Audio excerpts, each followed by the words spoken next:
हम लोग बिहार आए हुए थे सर, होली मनाने के लिए पूरी फैमिली का गेट टुगेदर था।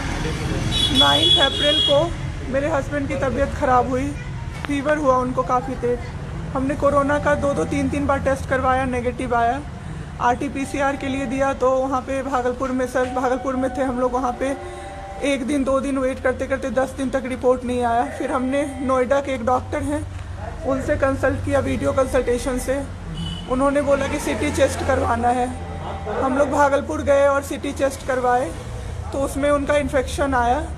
60% लंग्स उनका उसमें इन्फेक्टेड था, डैमेज नहीं था, इन्फेक्टेड था बस। बाकी लंग्स का हर चीज़ परफेक्ट था, सारा चीज़ नाक का, गले का सब कुछ नॉर्मल था, उसमें रिपोर्ट में था। फिर हम लोग नेक्स्ट डे ग्लोकल हॉस्पिटल है भागलपुर में, ग्लोकल हॉस्पिटल लेके आए, वहाँ पे एडमिट कराया हमने ICU में। मेरी मदर की भी तबीयत ख़राब थी, मेरी मम्मी और मेरे हस्बैंड दोनों एक साथ एडमिट हुए। वहाँ पे इतनी लापरवाही हुई उनके साथ, इतनी लापरवाही हुई। डॉक्टर्स आते थे बस विजिट के लिए, 10 मिनट देख के गए। उसके अलावा जितने भी वहाँ पे नर्स थे, कंपाउंडर्स थे, सारे के सारे जल्लाद थे सर। कोई दवाई तक नहीं देना चाहता था पेशेंट। मेरी मदर टचवुड बेटर कंडीशन में थी थोड़ी, मेरे हस्बैंड बोल भी नहीं पा रहे थे उस समय तक। इशारे से पानी का ऐसे ऐसे बताते थे, लेकिन कोई उनको पानी नहीं पिलाता था सर। वो मुझे हार के फ़ोन करते थे कि पानी पिला दो। जब मैं अंदर जाती थी तो ये लोग हल्ला करते थे कि क्यों जा रहे हो अंदर। फिर भी मैं जाके उनको पानी पिलाती थी, जूस पिलाती थी। रेमडेसिविर इंजेक्शन का नाम आप लोगों ने अभी तक सबने सुन लिया होगा कि कितनी मुश्किल से मिल रहा है। डॉक्टर ने वहाँ सजेस्ट किया, मेरे 2 पेशेंट थे वहाँ, हमने बहुत मुश्किल से अरेंज किया। जब वो इंजेक्शन मिला तो एक दिन रात को जब इंजेक्शन देने लगे, हाफ इंजेक्शन फ्लोर पे गिरा दिया उन्होंने। हमने कहा कि इतना महंगा इंजेक्शन है, इसी का असर होके ठीक होते ये आपने कैसे गिरा दिया। उन्होंने कहा कि 50,000 का भी गिरा देता ना तो तुम कुछ नहीं कर पाती अभी। हम लोग चुपचाप वहाँ से सर हट गए। थोड़ी देर बाद वहाँ पे मेरे हस्बैंड को मैंने देखा कि उन्होंने 2-3 बार पॉटी किया था, यूरिन पास किया था, कोई क्लीन करने नहीं आ रहा था सर। 6 घंटे से वो उसी गंदगी पे पड़े हुए थे। उन्होंने मुझे फिर फ़ोन किया, बस फ़ोन कर पाते थे सर, बोल भी नहीं, बस मिस्ड कॉल आती थी, मैं समझ जाती थी कि कुछ परेशानी है उनको।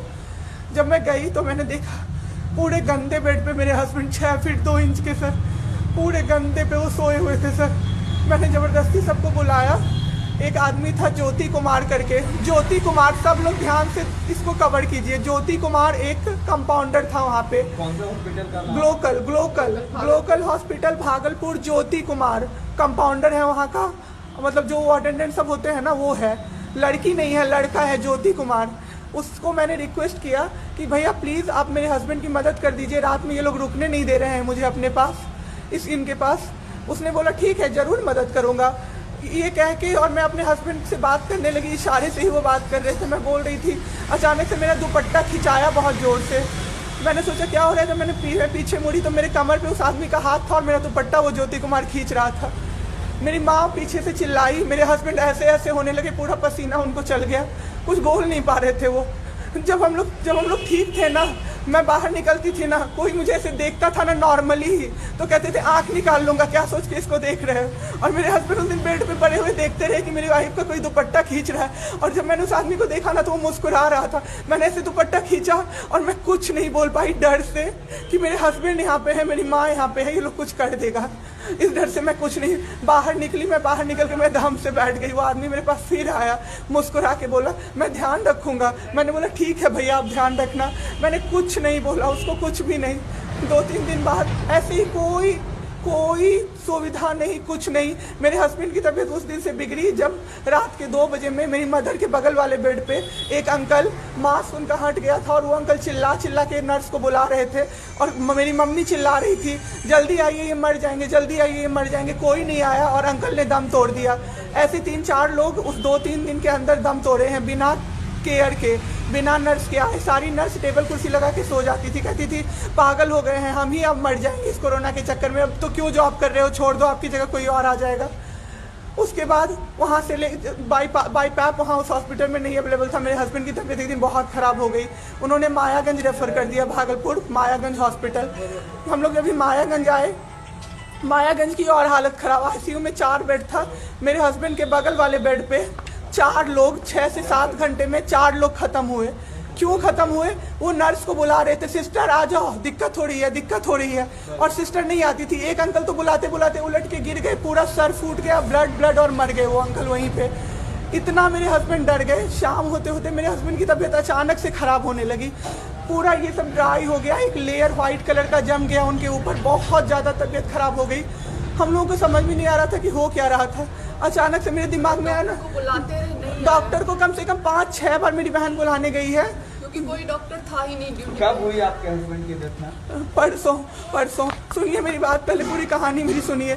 मेरी बहन 5-6 बार गई है बुलाने डॉक्टर को मायागंज में, तो डॉक्टर क्या कह रहे हैं, यार रात में भी सोने नहीं दोगे, रात में भी सोने नहीं दोगे। जब हमने देखा जाके सर, तो लाइट ऑफ, इमरजेंसी के नाइट डॉक्टर्स का लाइट ऑफ, और सब नीचे बिछा के मूवी देख रहे हैं और सो रहे हैं, और दरवाज़ा तक नहीं खोला सर।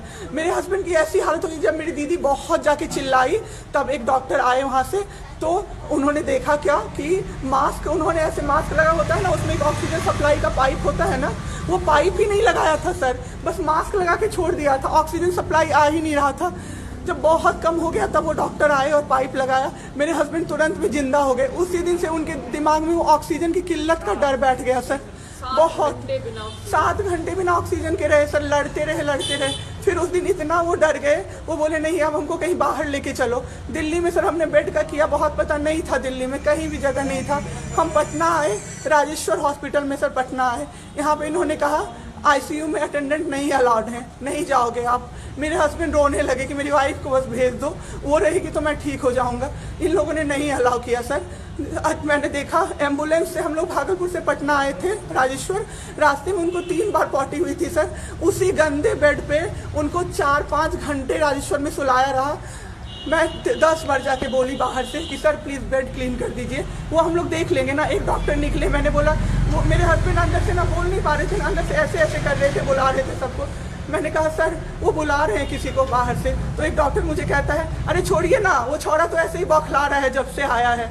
मैं उस समय कुछ नहीं कर पाई सर। उसके बाद उनका ऑक्सीजन लेवल जब 37 हो गया, तब मेरे साथ मेरी दीदी थी, मेरे जीजा जी थे और मेरे जेठ थे। तब मैंने अपने जीजा जी से बोला कि अब मेरे से नहीं रहा होगा, मुझे किसी तरह से अंदर भिजवाइए। तब उन्होंने ज़बरदस्ती मुझे अंदर भेजा और 37 से 74 मैंने कर दिया 10 मिनट में। मेरे बाबू का ऑक्सीजन लेवल मैंने बढ़ा दिया। उसके बाद इन लोगों ने मुझे बोला, मैंने बोला सर अटेंडेंट अलाउड है, सारे के अटेंडेंट बैठे हुए थे। तो एक डॉक्टर ने मुझे बोला अटेंडेंट अलाउड नहीं रहेंगे तो कैसे काम चलेगा, सब तो कोरोना से बीमार पड़ रहे हैं, हम लोग कितना देखें, हम लोग क्या मर जाए खांसते खांसते सबको देख के। बैठिए चुपचाप और देखिए। 15 दिन तक सर एक टेबल पे एक लगातार मैं बैठी हूँ। आज 1 महीना पे मैंने ब्रश किया है सर, 1 महीने पे ब्रश किया है मैंने। बाबू को बहुत ठीक कर दिया। इतना स्ट्रॉ लगा के सर, मास्क के अंदर से स्ट्रॉ लगा के बाबू को मैंने जूस, दाल, रोटी सब कुछ पिलाया सर। इतने ठीक हो गए ना कि जो डॉक्टर फर्स्ट डे बोला था ये बचेगा नहीं, वो डॉक्टर सर 3-4 दिन बाद कहता है टचवुड क्या कर दिया आपने इनके साथ, ये तो एकदम ठीक हो गए, गजब का फाइट दिया आप दोनों ने मिलके। मुझे क्या पता था कि मैं फाइट दे रही हूँ और ये लोग मेरे बाबू को ख़त्म कर देंगे। इतना ऑक्सीजन का किल्लत सर, मेरा बाबू डर गया बहुत ज़्यादा। ऑक्सीजन सिलेंडर देखता था और कहता था हाँ वो ख़त्म हो जाएगा, वो ख़त्म हो जाएगा। मैं कहती थी नहीं ख़त्म होगा बाबू। 1.5 घंटे के लिए सर ऑक्सीजन सप्लाई बंद रहता था। बाद में हमें पता चला ये लोग ब्लैक मार्केटिंग कर रहे हैं अंदर में ऑक्सीजन सिलेंडर का। जो अस्पताल वाले हैं ना, वो ऑक्सीजन सप्लाई बंद कर देते थे ताकि बेचैन होके लोग खरीदें उन्हीं से। हम भी खरीदे सर, मैंने भी खरीदा। क्या करते हमें भी तो चाहिए था। परसों सर सुबह में हमारे पास एक ही सिलेंडर था, पाइपलाइन बंद हो गया। मेरे हस्बैंड को बाईपैप लगा हुआ था, उनको 2 सिलेंडर से जाना था, एक ही सिलेंडर था। सिलेंडर मांगते मांगते कहीं नहीं मिला सर, मेरे हस्बैंड खत्म हो गए सर। मेरा बाबू चला गया हमको छोड़ के। आपके साथ यहाँ पे भी सर, यहाँ पे राजेश्वर में डॉक्टर अखिलेश गंदे इशारे कर रहा था मुझे सर। चलता था ना तो मुझसे सट के क्रॉस करता था सर। मैं इग्नोर कर देती थी कि मेरा हस्बैंड है यहाँ पे, वरना अगर बाहर होता चप्पल खोल के मैं मारती सर ऐसे इंसान को। वहाँ पे मायागंज हॉस्पिटल में डॉक्टर्स, कोई भी डॉक्टर नहीं आता है, कोई सीनियर डॉक्टर नहीं, जूनियर डॉक्टर नहीं, और पेशेंट की सिर्फ एंट्री कर देते हैं कि फिजियोथेरेपी किया गया। ये बाबू नाक का क्या करते हैं? नेबुलाइज किया गया, 4 बार नेबुलाइज किया गया, कोई चीज नहीं होती है, सिर्फ पेशेंट की एंट्री कर देते हैं। एंट्री सब किया हुआ रहता है कि ये बड़े डॉक्टर आए, ये बड़े डॉक्टर आए, उन्होंने पेशेंट को देखा, नेबुलाइज किया, फिजियोथेरेपी हुआ, पेशेंट को कुछ नहीं, मतलब सीपैप पे पड़ा हुआ पेशेंट, और उसको देखने के लिए 24 घंटे में कोई नर्स नहीं आती है, रूम बंद करके, और सब सोते रहते हैं। दरवाजा ठकठकाइएगा तो चिल्ला के बोलेगी दूर भागो यहाँ से, कोरोना पेशेंट के यहाँ से आई हो, हम लोग अभी रात में नहीं आ सकते। हम लोग क्या मर जाए पेशेंट के लिए? कोई नहीं आता है, कोई नहीं आता है देखने के लिए किसी को। ये लोग पटना में हम लोग तो 26 तारीख को आए पटना। मैम आपके साथ जो ये सब हुआ, गलत हुआ, इसकी शिकायत आपने किसी को की है? अभी किसको करे सर? परसों तो मेरा बाबू गया है। परसों शाम अब क्या चाहती हैं सरकार से? क्या अभी सबसे पहले तो मैं चाहती हूँ कि सारे जगह ये सबसे पहले तो मुझे कोई प्लेटफॉर्म मिले जिसपे मैं ये बोल सकूँ टीवी पे जाके, ताकि लोग बचें। अब जिसके साथ जो हो नहीं हो तो सेकेंडरी है। हमारे जैसे जो लोग उसमें पड़े हैं ना, जो ये छोड़ के भूल जाते हैं कि पेशेंट का ख्याल डॉक्टर्स रखेंगे, वो जाके अपने पेशेंट का ख्याल रखें, नहीं तो सब मर जाएंगे सर, सब मर जाएंगे। एक डॉक्टर एक दिन आए राजेश्वर में, कहते हैं अरे ये बेड अभी तक नहीं खाली हुआ है, मतलब ये आदमी अभी तक नहीं मरा है। एक आदमी के बारे में आप सोचो सर जरा सा, आप सोचो सर जरा सा। मेरे हस्बैंड को वेंटिलेटर पे नहीं रखा सर, वो शायद बच जाते। और जब मेरी एक फ्रेंड है डॉक्टर, उसने बात की कि आपने वेंटिलेटर पे क्यों नहीं रखा, तो झूठ कह रहे हैं कि फैमिली वालों ने मना किया। हमें कोई सजेशन नहीं दिया, कोई सजेशन वेंटिलेटर पे आप रख सकते हो, कुछ भी नहीं।